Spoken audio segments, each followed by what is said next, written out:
Kas labāk iekārt ar propāna gāzi R290 vai iekārt ar R32 gāzi? Tas ir jautājums, ko es bieži saņemu no klientiem.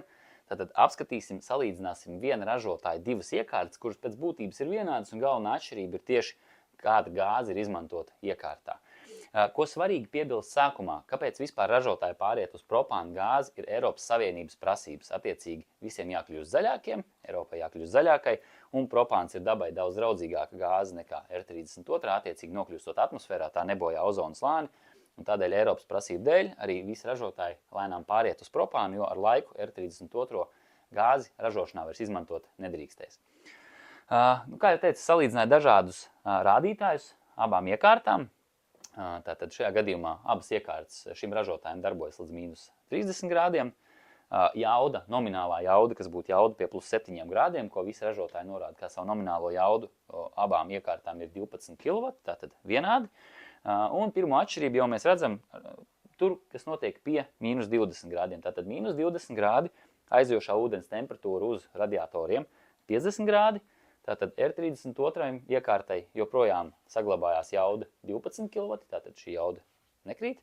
R290 iekārtai, ja propāna iekārtai, šī atlikusī jauda jau ir vairs 10 kW. Tātad uz jaudas saglabāšanu R32 gāze ir labāka kā propāns.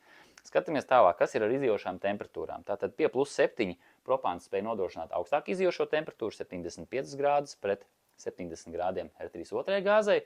Lai gan, manuprāt, tas tik būtiski atšķirību nerada, jo pie plus 7 grādiem mums praktiski uz apkuru nekad nevajadzēs tādas temperatūras padot, ja vienīgais pie karstā ūdens uzsildīšanas, propāns mazliet ātrāk spēs šo darbiņu veikt. Savukārt pie mīnus 20 grādiem jau abas iekārtas spēja nodrošināt vienādi karstus izijošos grādus, gan R32, gan propāna iekārta var nodrošināt 65 grādus aizijošo ūdens temperatūru. Tātad tur, jo lielāk mīnus, jo šis rādītājs izlīdzinās.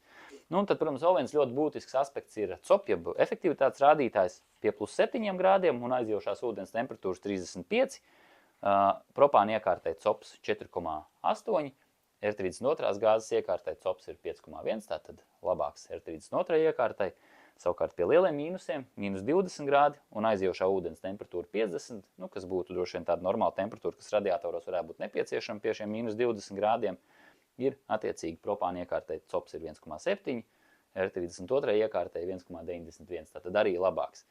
Un arī āra bloks mazliet klusāks ir R32 iekārtai. Tad tas, ko mēs varam secināt, ka pie plus grādiem tās iekārtas būs ļoti līdzīgas, R32 būs mazliet efektīvāk, bet tā galvenā atšķirība rodās pie mīnusiem. Tātad, jo lielāki mīnusi, jo propāna iekārtai straujāk krīt jauda, ko tā var nodrošināt ar kompresoru, kas nozīmē, ka vairāk tiks pieslēgts elektriskais palīgsildītājs.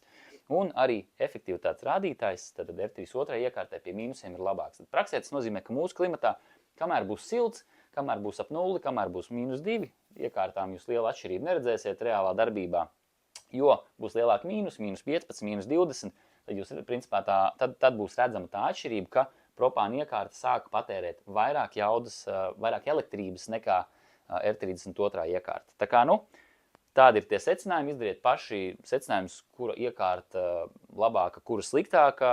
Skaidrs, ka ar laiku R32 iekārta izies no ražošanas ap 30 no 32 gadu, propāna iekārta paliks. Tā kā tas īsumā viss.